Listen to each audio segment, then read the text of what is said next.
So hi everyone, Beverly here. I know it's been a long time that I haven't been around and I'm now sporting this new hairstyle. I'm going to review a smartphone that my husband bought for me today. Okay, so this is dun, dun, dun, dun. Yes, it's Oppo. So it comes here in this paper baggie. Okay, so let's see what's inside. First, have that. This is the flyer. So my husband bought the F1S selfie expert. Wow! This is a dream come true actually. I've always wanted to have this kind of phone because it is wow for the megapixels of its camera. Okay, and then I also love the color rose gold. Then we'll have, they also gave me a free Globe SIM card LTE tri-cut because this phone requires a nano SIM size of SIM card. Then of course we have this monopod from Sarah Geronimo is endorsing this, actually Oppo F1S. I haven't opened this monopod. It says Happy Holidays. This is a nice Christmas gift. It says 360 degrees rotating stand. So let's open it. Wow, just like the usual monopod, the one that you can click to, you know, it's a jack. That is nice.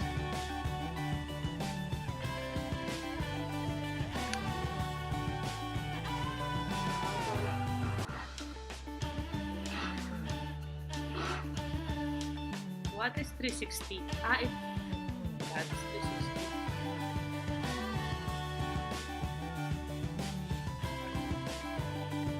I'm just not sure. What is 360 again? Anyway. So yeah. So sayang sana pink din sana. Very big. Alright, that's fine. It's not a big deal. Thank you for this. And we have the box. Of course, I've already removed the phone from here. So, slide. I think this was because they provided a jelly case. Jelly case or silicone case. Then, this pack, which has this pin. You know the pin for the iPhone, this one, yeah. Kasi may yung slot ng SIM card, ganon, parang sa iPhone. Then we have,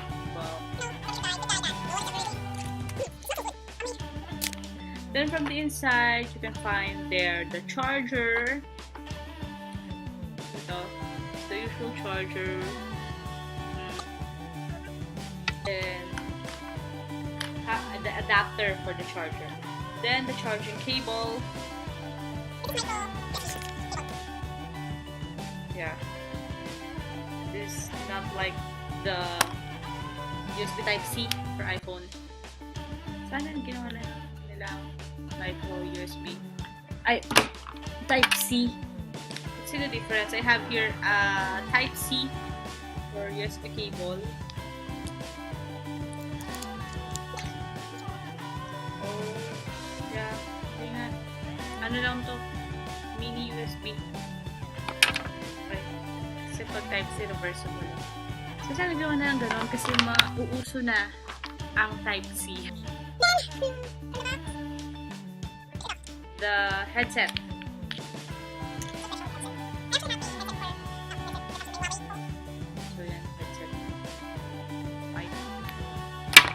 Then a dummy. Then wala na. Nothing else.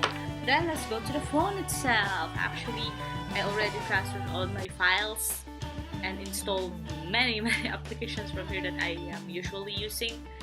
So here it is. Dun dun dun dun. Sorry. Kasi nilagay ko na yung jelly case nga siya, guys.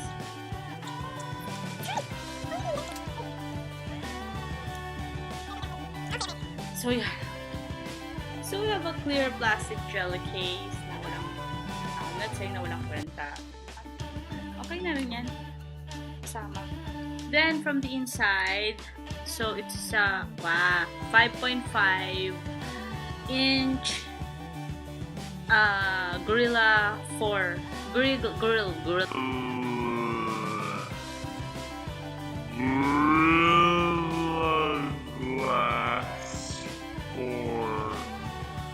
So, nilagyan na rin nila ng screen protector.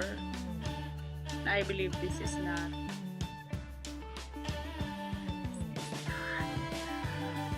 tempered glass. Anyway, that's fine.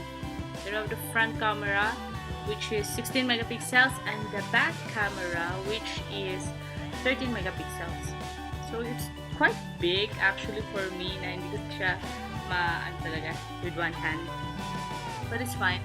Then, sa rose gold yung color niya. Then, ayan, may sticker pa yan sa likod, which we will be removing.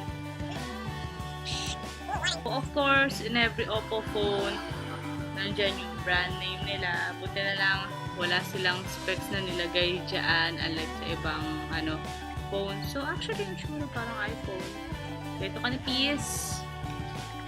Dito ko na PS. I don't know. And, mas manipis siya kasi sa Huawei ko. Magaan. So, ayan. I don't know what this is.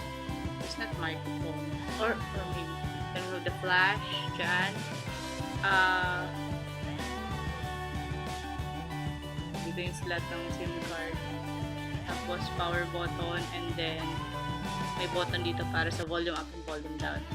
Then dito naman, ito yung speakers mo. Ito yung charging port. Saka audio jack. Then sa harap, ayan, ito yung home key. Tapos, this is flash, I think. Or yung parang nag-blink pag may tumatawag ganyan. Tapos, ito yung camera sa harap. So, as I've told you, I already installed some applications there, wallpaper. So, I'm sporting the Moana. So, I really love Moana. And then, nakakatawa sa kanya, meron siyang, Touch ID. Okay? So, tinanong ko na yung right thumb ko para ma-unlock siya. So, sinet ko na yan. I have my applications there. Based on my installations,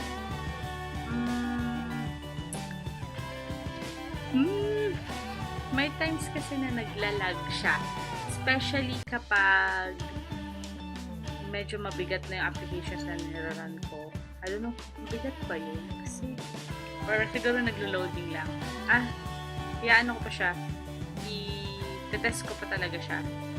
Na medyo matagalan bago ako gumawa ulit ng review about dito sa cellphone na to. Kasi gusto ko naman na makita talaga. Ang medyo ayoko lang, wala siyang assistive touch. Mga guys sa iPhone na may below. Mas maganda sana kung may ganun. Para hindi ako lagi nagpe-press dito. Nakakaibit eh. Wala eh. Kasi parang yun yung nakakasira sa mga ganyang home keys. Yun nga lang, nano SIM talaga siya.